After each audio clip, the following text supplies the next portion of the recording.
Okay, this was a bizarre episode of Raw, beginning with Hulk Hogan showing up, talking about how he is going to be hosting WrestleMania this year, which is fine. And then he hyped the WWE Network. Okay. Batista took on Berto Del Rio in a rematch from their chamber match last night, and it was rough. It was rough. I'm not going to mince words here. Dave did have some botches.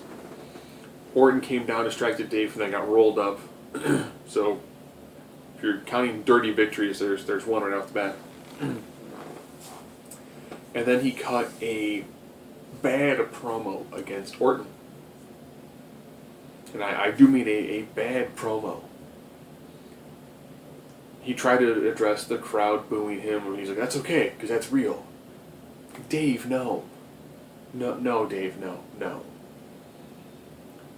His promo should have been real short and sweet. You know, you may have cost me this match, but I'm main event of Mania and I'm taking your title. That should have been it. Instead he did this partially winded promo that just didn't quite work at all. At all. Cena came out, hyped the WWE Network, called out the Wyatts, got tagged by the Wyatts, and apparently he has an injury to his leg, so therefore the Wyatts were able to do a pretty decent beatdown on it. Okay. The Shield discussed where Dean Ambrose was, and Mercedes didn't want to talk about it,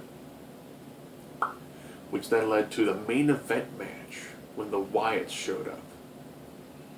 So the Wyatts, Bray cut a sick promo against John Cena, nice beatdown against John Cena, then took on Roman Reigns.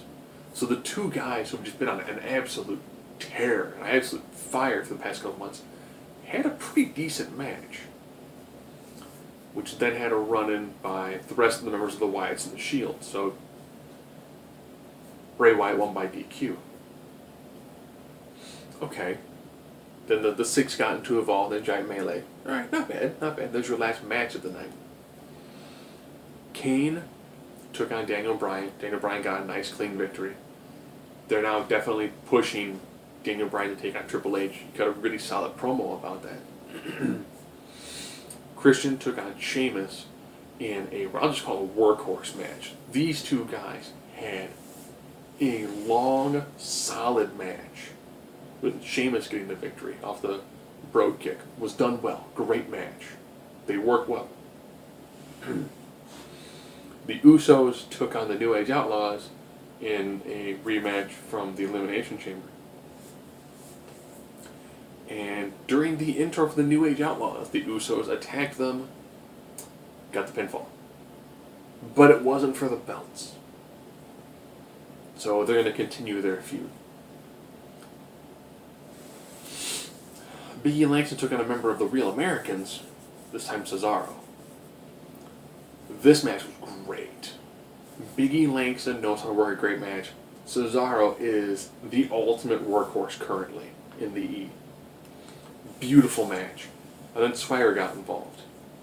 So if you're keeping score at home, we had Outside Interruption for one victory, as well as two matches where a teammate got involved getting their other teammate disqualified. Okay. So it was a bizarre night on Raw. Oh, and Emma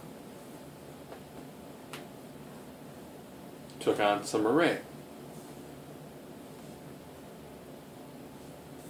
In a match that was... Their matches on NXT were really great. This match just didn't seem to click quite as well. And Emma uses a reverse STF for a finisher. Probably picked that up from Lance Storm, person who trained her. And, okay match. I'm still waiting to see the mixed tag match where it'll be Emma and Fandango taking on... Emma and Santino taking on Fandango and Summer Rae. Unless they do a strange bedfellows match and switch the partners around. Which could be weird. And then Brock Lesnar came down talking about how he wanted to be in the main event at Mania. So all he does is eat, sleep, conquer, repeat. So Heyman just built up Lesnar to an unbelievable level. Talk about how he came to the E. You know, he conquered the NCAA wrestling, the E, the UFC. There's nothing left for him really to conquer. Gong, Taker comes out. He's taking on The Undertaker at WrestleMania. So far, not a bad card. Then a lot of hype of the network. I got the network today through my Roku. The Raw replay appears to be a month behind. Like they still have Batista returning. Kind of the same thing with the SmackDown. They seem to be, for this year, this has some pretty good sized gaps in it so far, but that's fine. For the pay-per-views, the ones they currently have on the network, it's from WrestleMania up into the 2013 TLC pay-per-view. So there is no Royal Rumble, there is no Elimination Chamber, which would make sense. Chamber was last night. You want to give it some time to get the additional replay buy rates. The search function is bad. I typed in Sting, thinking I would get a bunch of Sting matches. No. It gave me 4 different things as like suggestions, and they gave me nothing. The one that gave, I usually clicked Fake Sting. Nothing. Fake Sting was a huge storyline in WCW twice. Sting itself brought up an ECW match, which I thought was weird because Sting was not involved in it. Stinger Splash brought up a match against Vader, where Vader moved out of the way, dodged a Stinger Splash, and then pinned Sting. The layout overall, not bad. The only thing that I also find to be kind of saddening is that they had a lot of other wrestling. I didn't click on the old school icon. I didn't know what that was going to bring up. So they had ECW, WCW, WWE are your most prominent ones. They have a section at the bottom for WCCW. But they also own a lot of the old NWA matches. Stampede Wrestling matches. They own pretty much every major library, with the exception of TNA. I also thought it was weird, too, that out of all the shows that they had access to, I would have loved to have had access to, like, Sunday Night Heats. Saturday Night Heat would be pretty interesting, too. Some of the older main events. Again, I didn't look through every single nook and cranny. As well as Velocity. But those appear to not currently be on the network, from what I was able to tell. They didn't have an actual, like, big icon for it. On a Roku, it's actually laid out fairly well. Yeah, it's pretty easy to find stuff. If you go to the pay-per-views, you can do it by year, which is nice.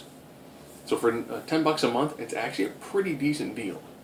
I do think that having the Raw and SmackDown replays be a month behind is kind of odd, but you get the recap shows for free. So who knows, maybe I might quit doing recap shows and instead just do something when it's time for a pay-per-view. Who knows?